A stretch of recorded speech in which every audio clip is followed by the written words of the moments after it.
Good morning, friends. Today we are going to discuss one of the sorting technique called as shell sort. The shell sort is a sorting technique which uses insertion sorting internally, and it was introduced by the Donald Shell in 1959. And this can be called as a generalization of the insertion sort. So this insertion sort works well whenever the input data is almost sorted. And insertion sort is also quite inefficient to use as it moves the values just one position at a time. So shell sort is considered as an improvement over the insertion sort as it compares the elements spreaded by the gap of several positions. So the insertion sort works well when the data is almost sorted, but it is inefficient when we want to compare one position at a time. We have overcome in the shell sort by comparing the elements at the gap of gap size. And this shell sort takes bigger steps towards the expected positions. Suppose as an example, if we are having the 30 elements, we will be checking the 0th element with the 15th element that we are having. That means with a gap of 15 positions, we will be taking that one. Like that, when we are considering the bigger steps towards its expanded position. And not only that one, the elements are sorted in multiple passes, and in each part, the data are taken with smaller and smaller gap sizes. That is nothing but in the first pass, if you have taken the size of 8, in the next pass, we will take the size of 4, 2, 1, like that. So the last step of the shell sort is a plain insertion sort. That means already the array that we are considering is almost sorted, then we will be implementing insertion sort on this one so that it will give the good performance for us. So to visualize this particular shell sort, we perform the two steps. The first one is we are arranging the elements in an array of table. So actually we are not at all, when we are writing the program, we are not arranging that as a table, but when we are seeing the example, we are arranging that in the form of the table. So in the step 2, we are repeating the step time each time with a smaller number of columns that we are having. So now we'll see with an example how this particular shell sort will be working. Now here consider that we have taken the 8 elements. All the elements 35, 33, 42, 10, 14, 19, 27, 44. That means 8 elements are present here. Now we are taking the gap size as n plus 1 divided by 2. So this n plus 1 divided by 2 is nothing but 8 plus 1 divided by 2. It is 9 by 2. It's an integer division, so the value is 4. Now I am arranging with a row size of 4. That means 35, 33, 42, 10 is present in first row. 14, 19, 27, 44 is present in the second row. Now the sorting is performed column wise. Now when we are considering the 35 is greater than 14, so after sorting it will become 1435. 33 is greater than 19, so after sorting it will become 1933. 42 is greater than 27, after sorting it will become 2742. And 10 is less than 44, there was no swapping.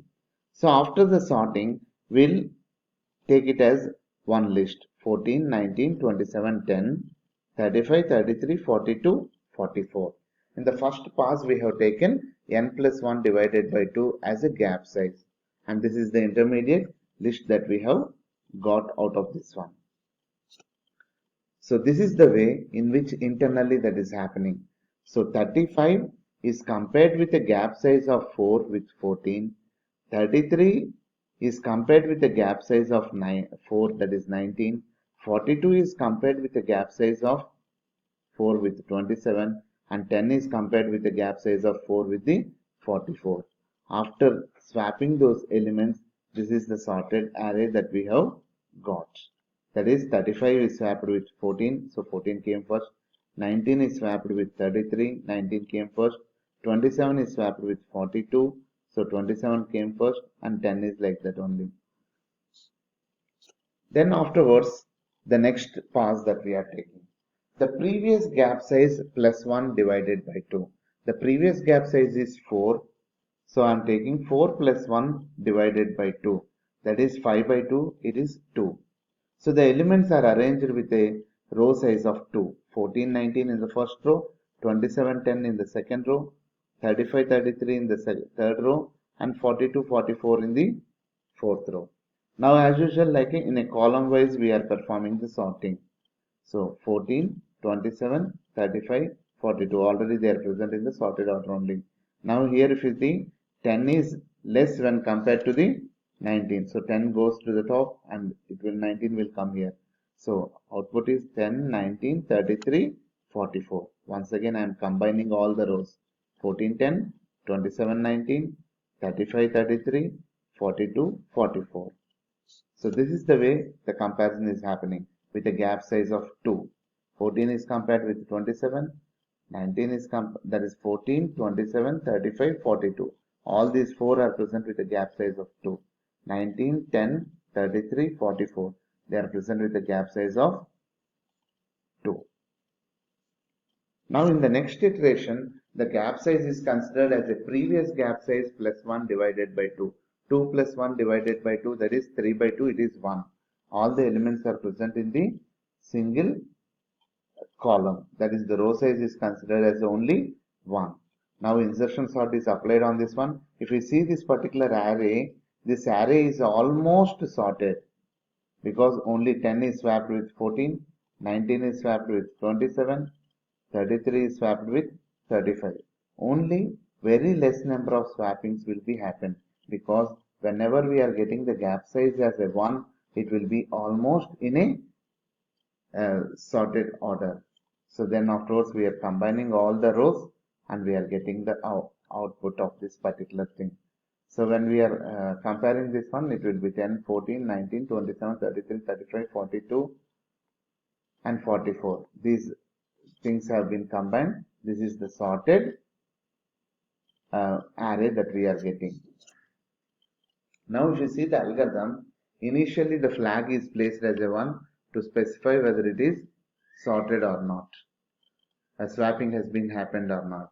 And the gap size is considered initially as a n. And we are repeating these steps 3 to 6 until the gap size is greater than 1. That means it is up to the 1 or flag is equivalent to 1. Initially the gap size is considered as a gap size plus 1 divided by 2 and the I value is varying from 0 to n minus gap size. And we are checking a of, as an example, if we take a of 0 with a of 0 plus 4, that is with a of 4 we are comparing. A of 1 is compared with a of 5. A of 2 is compared with a of 6. Like this we are comparing these things and we are swapping those elements. Whenever the swapping has been happened, the flag is set to 0. This programmatically we will see this one. So initially we are considering the array and flag value as a 1 and we are taking the gap size, and for swapping purpose we are taking the temp as a variable. Initially we are asking to enter the number of elements in the array. So I am reading the value n. Then I am enter some 10 numbers. So I am reading that numbers. How we are reading? For I equal to 0, I less than n, I plus plus. We are scanning that particular thing. Scanner percentage d ampersand a of I. Initially the gap size is considered as a n. So we are doing this activity until the flag is equivalent to 1. That means all the elements are sorted or gap size is greater than 1. And when we are considering this particular thing, see here, flag equal to 0 we are taking and gap size is equivalent to gap size plus 1 divided by 2. That is every time. As an example, we have taken 8 as a array size. 8 plus 1 divided by 2, 9 by 2, 4 is the gap size. And we are taking the values up to like this. For I equal to 0 to I less than n minus gap size. In our example, initially the n value is 8 and the gap size is 4. 8 minus 4 is 4. That means our loop is for I equal to 0, I less than 4, I plus plus. Okay, and always we are checking a condition, is a of 0 is greater than A of 0 plus 4. That means A of 0 and A of 4 are compared. And A of 1 and A of 5 are compared. A of 2 and A of 6 is compared. A of 4 and A of 7 is compared. Like that, 4 elements are compared. Whenever the later element is greater than the first element, we are swapping. Swapping is temp equal to A of I plus gap size, A of I plus gap size equal to A of I equal to temp. Swapping has happened, so flag value is equivalent to 0. So whenever there was no swapping, that means all the elements are sorted. In such case, we are coming out and we are printing the sorted array. This is the way in which we are implementing that one. Okay. Suppose in the second phase, when we have considered the gap size as a 2. So for I equal to 0, I less than n minus 2. That means up to 8 minus 2. That is up to 6. We are taking that one. Okay. And we are checking A of 0 with A of 0 plus 2. A of 1 with A of 1 plus 2. A of 2 with A of 2 plus 2. Like that we are comparing from up to A of 6 to A of 7. So like this we are performing this particular sorting activity. And at the end we are displaying the sorted array. And these are the two problems that I am giving for the assignment for you. So implement the shell sort technique for these two examples. Thank you.